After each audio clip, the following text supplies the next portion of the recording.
Hey guys, it's Steve Brown with Nothing But Hemp and Brenda Nguyen, and I am from the Twin Cities, born and raised here, so awesome. excited to be here. So you're from the Twin Cities, you're on the other side of the river. Yes. So, you know, we actually used to be on that other side too for a long time, but you've been a client of ours for 2019?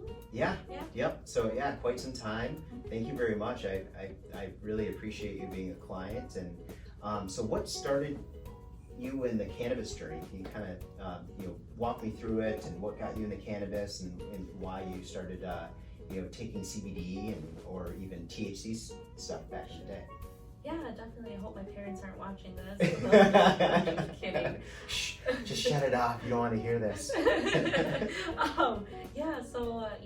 Growing up, I experienced a lot of anxiety and also a lot of chronic pain. At the time, I didn't really know what was causing it, but I was getting a lot of abdominal pain, and I just thought it was normal, like cramps. Yeah. But it became really hard because, some days I would throw up or just, kind of black out.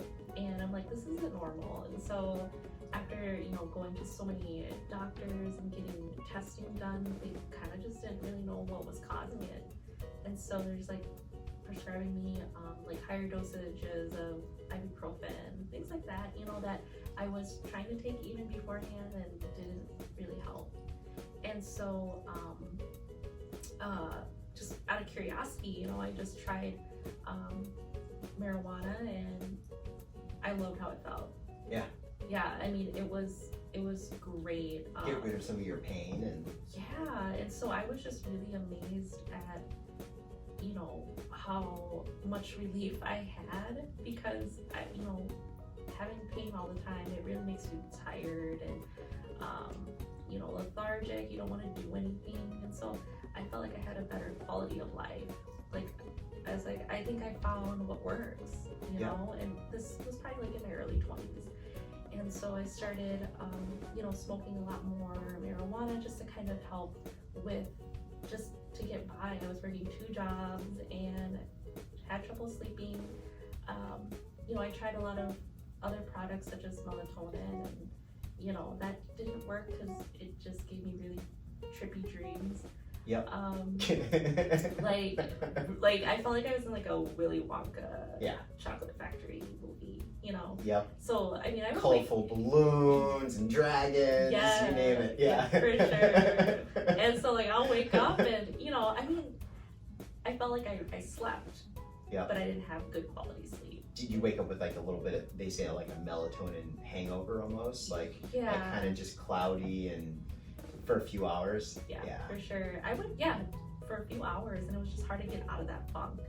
And so with marijuana, everyone kind of reacts differently to it. The only thing I didn't like is,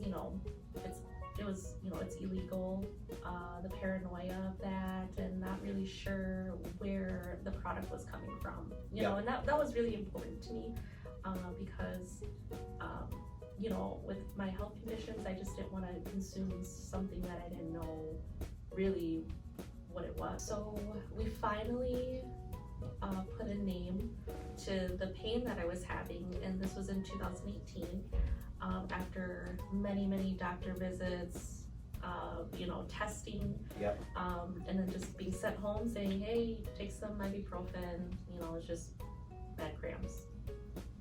And so you're like, but I'm like, I'm in the ER, I don't know what's going on with me, this isn't natural. And so after finding great doctors and physicians who really believed in me, I did a surgery in 2018 after my physician suspected I had endometriosis. And the name sounded very foreign to me. Yeah, to me, I don't even think I can say it. Yeah. Endometriosis. Yes. Okay, perfect. Yep, endometriosis.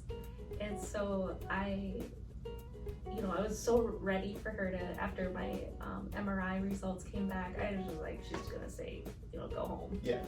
But no, she was, all right, so we did all these tests, and I think you have endometriosis. And I remember Googling it. Yeah. And I got pretty emotional because after reading about it, it was everything that I was feeling. Starting in my early teen years. Yeah. And I just became overwhelmed, and I found, more information about that, 1 in 10, or, 1 in 10 women actually suffer from endometriosis. Wow. And currently there's no cure for it.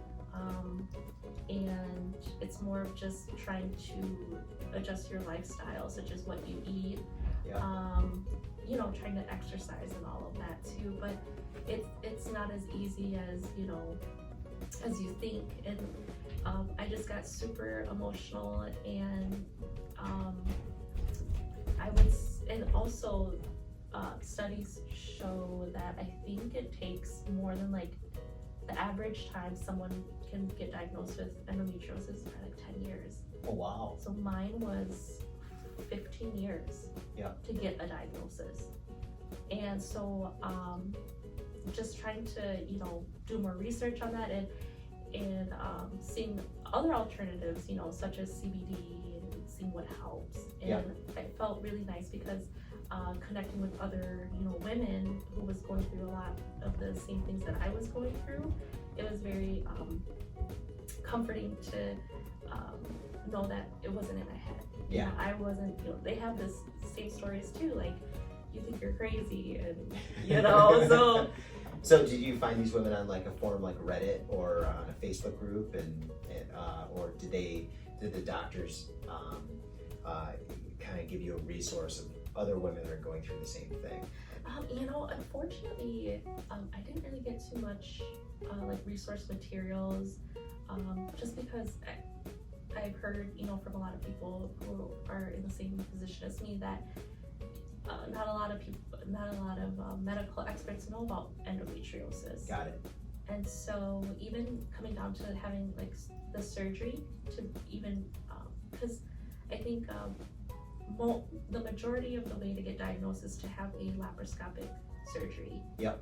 And that's what I had, and so it was confirmed that I had it, right? But I just had to kind of take the initiative, and really do my research. But I was able to connect with women like on Facebook groups, I love it. Instagram. Yeah. And so it was just really, really nice to have that community, of women who are, going through this, and unfortunately, struggling to, live a healthy life. Yeah. And it could be debilitating. And so also just getting ideas on how other women are coping. I was seeing a lot of the women, had tried marijuana and CBD, and it seemed to really help their symptoms. Yep. And what product kind of worked best for you for your medical condition? What's one that kind of sticks out for you? Like, you mean like your CBD products? Yeah. Oh, Yeah. Sure. I would say all of it, but I would say the gummies Yep. really stood out to me, as well as the tinctures. Okay. Yeah. Yep. And so the gummies, it was great because, during one of my pretty bad episodes, I started, taking the gummy. I would take one whole gummy. Okay. Yep. And so I'm not really sure what the dose. 50 milligram 50? or 25? The wild ones or the nothing but hemp Nothing ones? but hemp. Yeah, so it's the 50 milligrams. Okay. Yeah, so that's pretty strong. So it's about the same serving size as our 1500 milligram tincture. So I could see how that could, that makes sense. Yeah, and that's the dosage that I had for the tinctures as well, was the 1500. Yep. So I would take about one gummy, and it was so weird because when I first, started feeling the pain, and then I kind of forgot that, TMI, but I kind of forgot that I was on my cycle. Yeah. Because of the relief. And I was like, this, like, it's emotional, Yeah. It was just so awesome that after all these years, just being able to feel like I can, live pain-free, Yeah. And so it really helped a lot. I would say like, it really depends, because everyone's can have different pain, with endometriosis. And so some days are harder than others, right? Yep. And so, I mean, I would say generally speaking, with CBD, it would help about 90-95%. Wow, that's huge. Yeah, going from a 10 to about a 1 or a 2, I think is pretty amazing. Yeah, that's awesome. That's really cool. So you also have kind of dove into some of our other products. Our big controversy one right now is Delta 8 THC, and you've tried it out. How does that one make you feel? I'm really curious. Like everybody's a little bit different. I just did a segment recently, and I was going over my experience with the Godfather OG, and what I found is that I don't get head high at all, but I feel really have a nice body feeling, but I still have my mind control compared to regular THC, Delta 9 THC. So what was your experience? Yeah, I would say my experience was very similar to yours. First, when I tried Delta 8, I'm like, it felt, you could definitely feel the effects a little bit more than, CBD. Yeah. And because I was just taking CBD for the longest time, and so I did not feel that way for a while. So I was like, whoa, this is bringing back some good memories, But yeah, so I would say definitely more of a body high, but I felt like I was in control. Yeah. So I guess, a better example is after taking Delta 8, if I wanted to go to bed, just fine. No paranoia or sometimes when I take, Delta 9 edibles, I feel like I'm sinking in the bed, and it's hard to relax, really, Yeah. And so like my body's okay, it's kind of, relaxed, but my mind is just spinning. And so waking up to it just felt weird, similar to like the melatonin hangover, I guess. But with the Delta 8, I felt like I could either, I was more in control. I can go to sleep, or I can run errands, and be able to still function and not feel too, couch locked, I guess. Yeah. So it's definitely a different feeling. This is why I think that, when they say psychoactive, what does that really mean? And I really think there needs to be different sections of psychoactive, and how that, what that really means to the individual person. And so like, you're not really getting it's not changing your mind in the way that you think and the way that you feel, at least in your head, but you're still going to get a really nice body feeling. That's what I like about Delta 8 a lot better. Yeah, for sure. So I'm going to give you 2 tinctures today. Actually, you have them in your hand right there. So one is, you're welcome, is the Delta 8 300 milligram. Yep. Just straight Delta 8, really good flavor. I think that one's blueberry, am I correct? Yes. Yeah, so it's a blueberry flavor. And then the other one is a 2-in-1, which is my favorite one. So you get the combination of CBD and Delta 8, and I think you're just gonna fall in love with that product. I mean, like your body feels really nice, clear-headed, but almost a little bit of an indica feeling is kind of my opinion on it. So yeah, definitely. I'm excited because for the Delta 8, I haven't tried the tinctures yet. Yeah. Only the gummy and the flower. Okay. So yeah, I'm really excited, and I'm thank you so much for just the great products, and I hope others can benefit from this as well. It has, it's really helped me a lot, and I just hope that, on the legal aspect of it, hopefully it could remain, legal, and, eventually have recreational marijuana legalized. I mean, it's just, for me, it was so beneficial. But, you gotta jump over hoops, right? Yeah. There's risk, there's just, you name it, it's just like,